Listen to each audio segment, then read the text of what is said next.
What is the Hornevian Triad of the Enneagram? Good question. Let's get into it. The Hornevian Triad of the Enneagram is named after the psychiatrist Karen Horney. I know. Already an unfortunate last name, and then 2020 goes and destroys the name Karen as well. R.I.P. Karen. Anyway, Dawn Rizzo and Russ Hudson, the founders of the Enneagram Institute, named this triad after Horney because she did some great work expanding on Freud's theories about the different ways people manifest their internal desires in social situations. In short, the Hornevian Triad describes 3 basic ways people behave in society to get what they need. Everything from walking into a job interview to showing up at a friend's birthday party. That's what this triad is all about.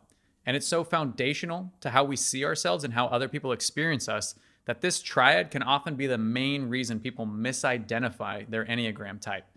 But I'm getting ahead of myself. The 3 groups within the Hornevian Triad are the compliant group, made up of types 1, 2, and 6, the withdrawn group, made up of types 4, 5, and 9, and the assertive group, made up of types 7, 8, and 3.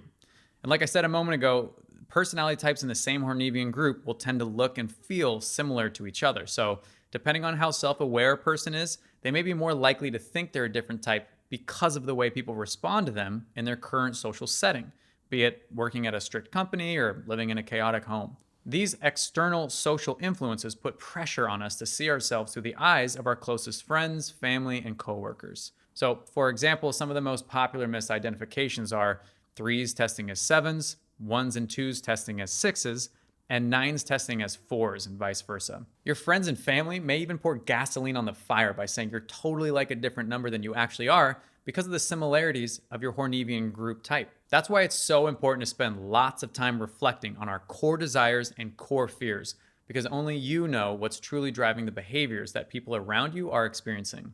All right, with that said, let's dive into the specifics of each group within the Hornevian Triad, starting with the compliant group.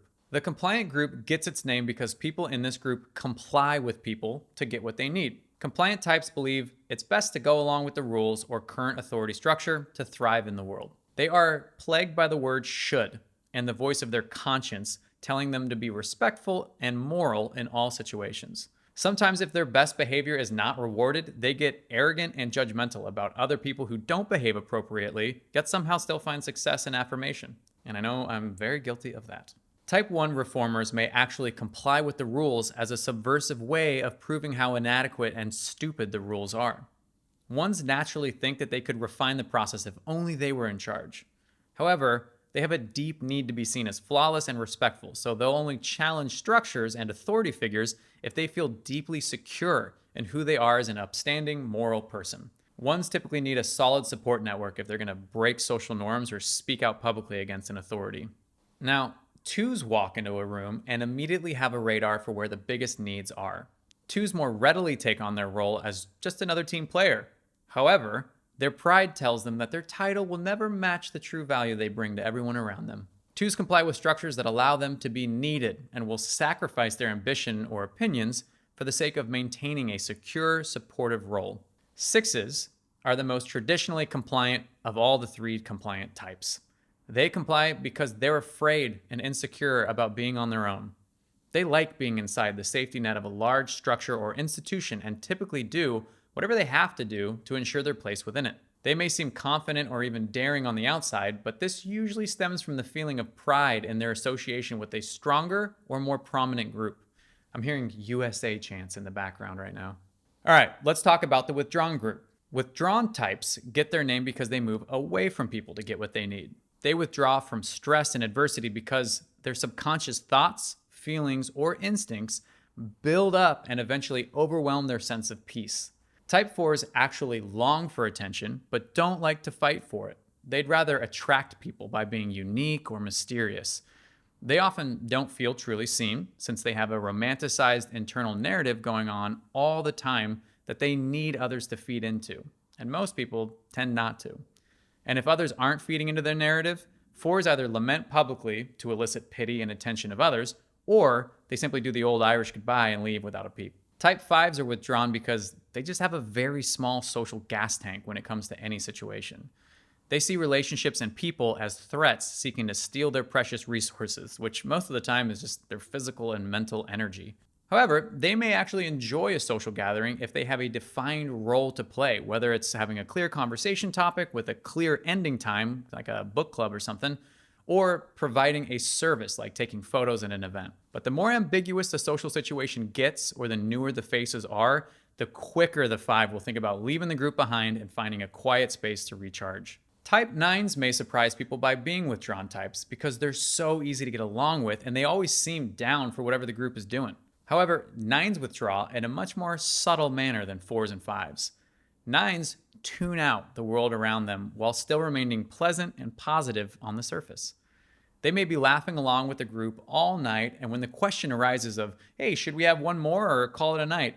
They will most assuredly respond with, yeah, sounds great, let's have one more. When deep down, they're screaming to go home and watch Netflix in bed. All right, last but not least, the assertive group. Assertive types get their name because they move against people to get what they need. It's not necessarily that they're combative, though some of them are.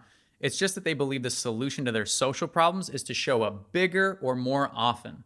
Type 7s always show up with oodles of enthusiasm and smiles, even if there is a catastrophic problem on the horizon. They usually have quick solutions to problems and seem to have an unlimited energy supply that makes them look unstoppable or just highly caffeinated. Their energy can often overwhelm people who resist them with negativity or doubt, and then inspire people who don't have the confidence or motivation to drive results. But either way, they catalyze teamwork simply by looking like the fun team to be on. And I've seen this firsthand working for nonprofits and churches with leaders who epitomize Type 7's positive energy. I would watch them woo entire groups of volunteers to work all day and night for free to pull off massive events or fundraisers. It may seem crazy, but I've even seen volunteers pay to be volunteers at events led by these larger-than-life figures. Now, Type 8s show up in a similar way, big and loud, but often lacking the positivity of Type 7. If Type 7's assertiveness sounds like, here I am, let's make it happen, then Type 8 would sound more like, here I am, now get it done, or I'll do it myself. 8s lead with command, while 7s lead with charisma. In my experience, I've only seen commanding 8s work effectively when they've proven themselves beyond a shadow of a doubt, like a soldier or CEO who's worked for decades in their field and had great, undeniable success. And not to be too superficial, but commanding 8s seem to have far more social success when they're actually physically big as well. So, short guys, good luck being an 8. You're gonna get that old Napoleon complex thrown at you real quick. So guys, you can be an 8, just don't be 5'8". Ladies, I don't know if this applies to you.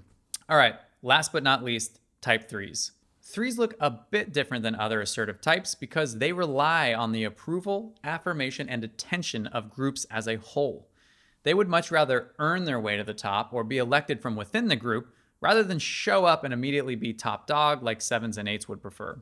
Their assertiveness is far more political in nature, so they will perform their talents for the group and shift their behaviors to be the most likable version of whatever personality type thrives in a given environment.